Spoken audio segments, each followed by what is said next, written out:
J'espère que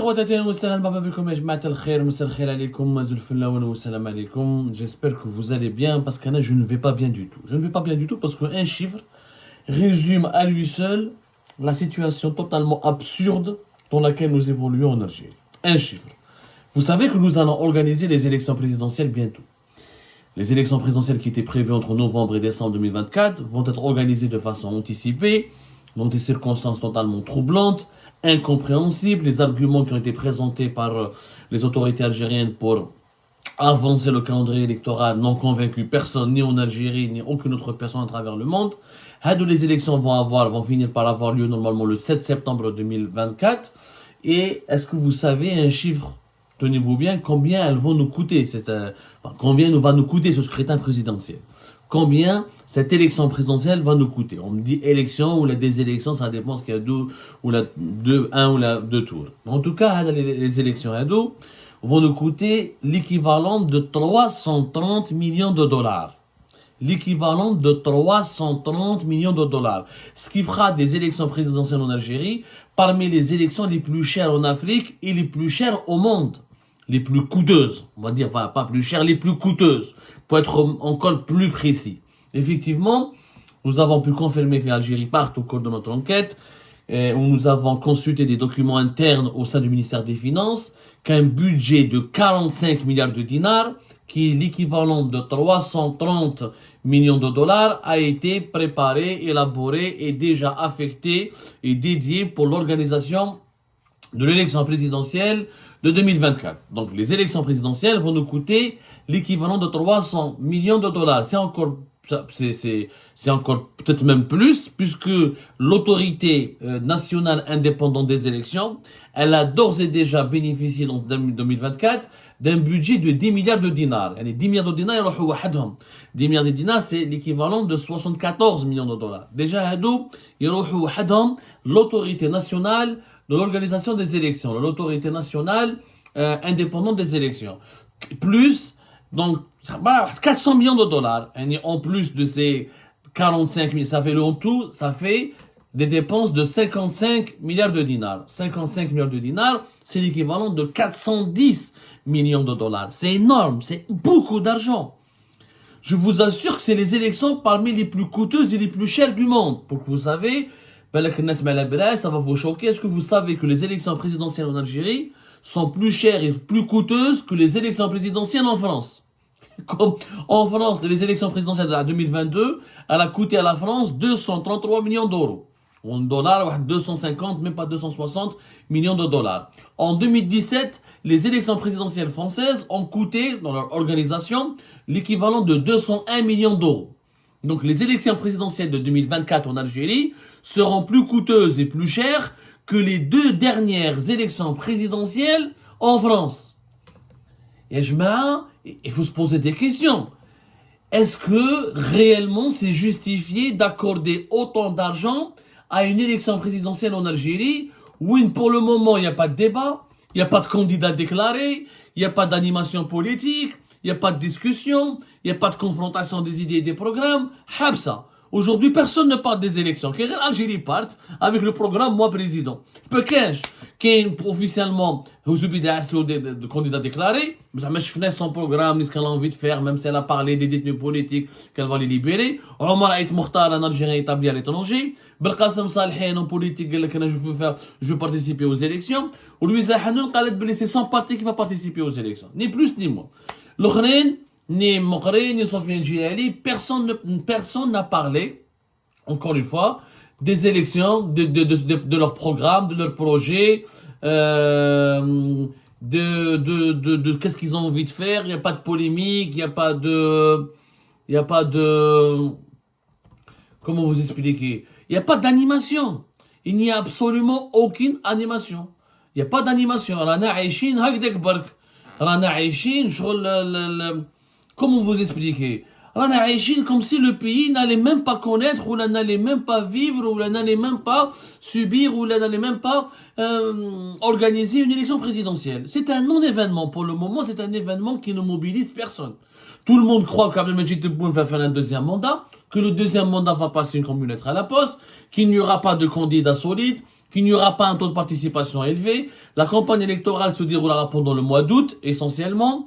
Les préparatifs de la convocation du corps électoral commencera au mois de juin. Les préparatifs des dossiers de candidature devront avoir lieu entre juin et juillet.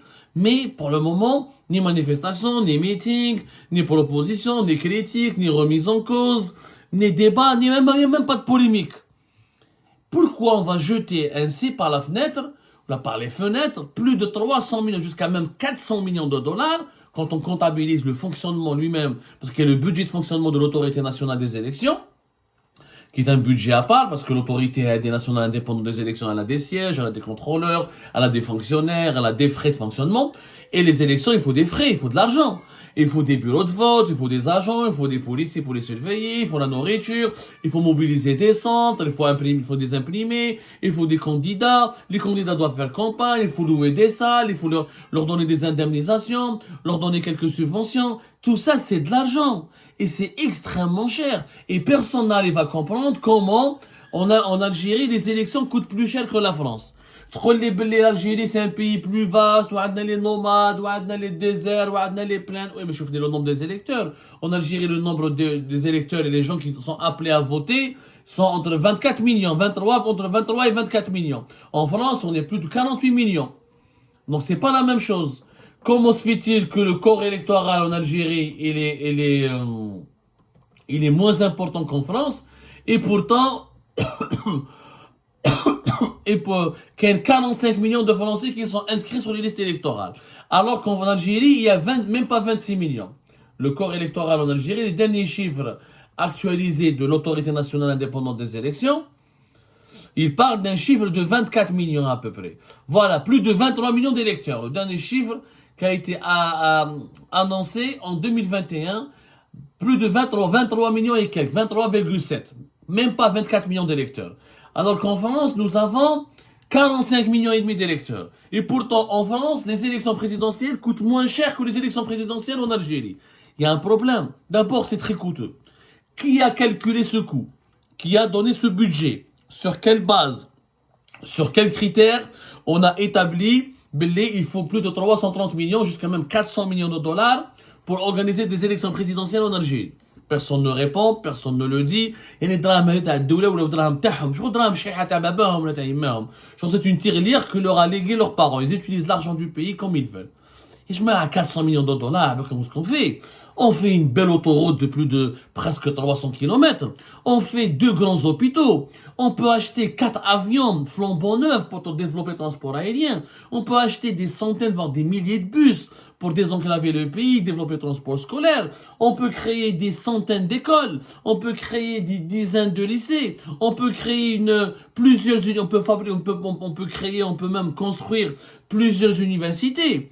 Au lieu de dépenser en plus pour une élection qui n'est pas démocratique, puisqu'il n'y a pas de liberté d'expression, il n'y a pas des opposants qui sont tolérés, il y a beaucoup de détenus politiques, tout le monde a peur de parler, tout le monde se pose des questions tout le monde craint la répression, la persécution elle est généralisée, la répression elle est généralisée, et personne n'arrive à s'exprimer, personne n'arrive à parler. Et pourtant, on va consacrer plus de 300, jusqu'à même 400 millions de dollars, 410, si on compte tous les frais, y compris les frais de fonctionnement de l'autorité nationale indépendante des élections. C'est beaucoup d'argent. À la comme les élections présidentielles en Algérie sont parmi, si ce n'est, les plus chères en Algérie. Parce que c'est uniquement l'élection présidentielle qui va nous coûter jusqu'à 410 millions de dollars. Dans les pays africains, par exemple, les pays qui ont dépensé le plus d'argent pour les élections, vous avez le Nigeria, en 2015, il a organisé les présidentielles, les législatives, les sénatoriales, ça lui a coûté plus de 450 millions de dollars. Et le Kenya, en 2017, il a organisé les présidentielles, plus les législatives, les gouvernementales et les sénatoriales en même temps. On parle des élections générales. C'est 491 millions, plus de 492 millions de dollars. Il n'est presque 500 millions de dollars. Il y a des pays, voilà, mais après, ce sont des pays qui sont plus peuplés que l'Algérie. Le Nigeria, je rappelle, c'est plus de 200 millions d'habitants.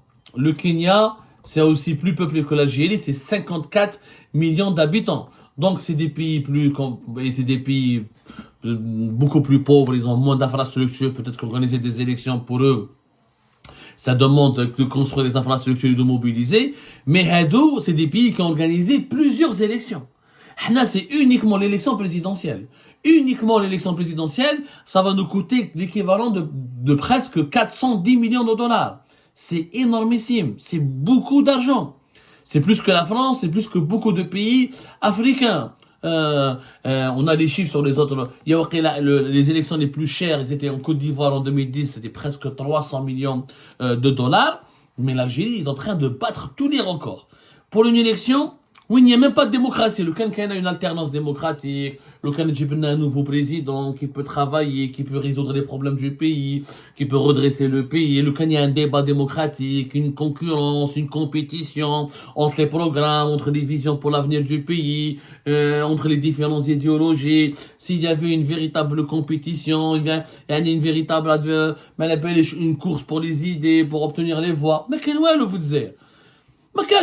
Comment peut-on organiser une élection démocratique dans un pays où il y a des détenus politiques, où la presse elle est bâillonnée, où les opposants sont condamnés à mort, où la forcée à l'exil, où on utilise le terrorisme pour dénoncer les opposants et pour on a dessous la principale organisation chargée de défendre les droits de l'homme, où des partis politiques ont été dissous, où tout le monde est persécuté, tout le monde a peur de parler.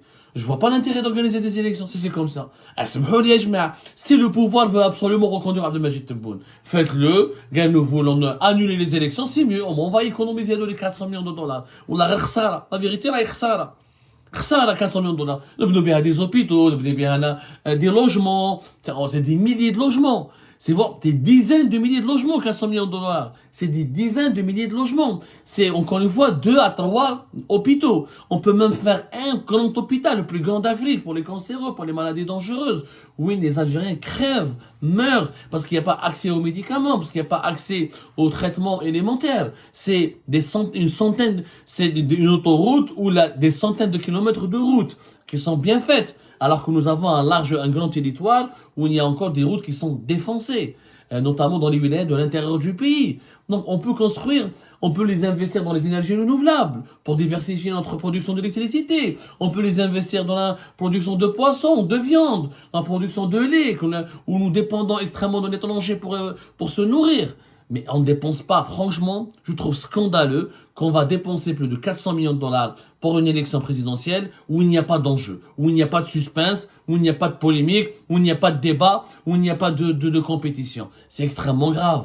C'est extrêmement grave. Cette élection, si elle veut avoir de l'impact, si on veut la rentabiliser, parce que c'est un investissement aussi, si on veut rentabiliser ses dépenses, libérez la parole. Laissez les gens se porter candidats. خلونا احنا les opposants عايشين في l'étranger ندخلوا لبلادنا نعيشوا في بلادنا يا جماعة خلونا نخدموا في بلادنا. Laissez-nous se porter candidats dans notre propre pays. Laissez-nous proposer des programmes. Laissez la vie politique s'animer. Laissez les gens proposer à se battre pacifiquement. Et que le meilleur gagne lors d'une compétition. Et que les 24 millions d'Algériens qui vont voter en septembre prochain choisissent le meilleur, du meilleur, celui qui leur semble le plus capable pour développer leur pays. Mais avec le rythme actuel, vu comment la scène politique actuellement elle est dirigée et gouvernée, on se dirige directement vers une élection sans suspense, avec clairement, je dis bien clairement, un taux de participation encore faible, comme les législatives ou comme dans les référendums sur la nouvelle constitution, c'est-à-dire entre 23 et 25%. Ça sera un ratage complet. Politiquement, il y a un gâchis économique, un gâchis financier. C'est extrêmement grave de dépenser jusqu'à 400 millions de dollars juste pour une élection, encore une fois, sans enjeu. Sans enjeu. C'est pas normal ce qui se passe. C'est du tout pas normal. Et il faut absolument que le débat soit relancé en Algérie. Il y a que ces élections, si elles servent à rien, on les annule, on خلوه des deuxième mandataires, ou des prolongements, l'état d'urgence, décréter l'état d'urgence, décréter l'état d'exception, prolonger lui 6 mois, 1 année, qui m'a on va débrouiller comme ça. Allez-y, dépenser 400 millions de dollars pour un simulacre de démocratie. C'est une honte dans un pays où on manque d'hôpitaux, on manque de routes, on manque d'écoles, on manque de médicaments, on manque de viande, on manque de poissons, on manque de voitures, on manque de machines, on manque d'emplois, on manque d'usines. Je trouve ça grave. Franchement, je trouve ça grave. C'est un gâchis monumental et insupportable.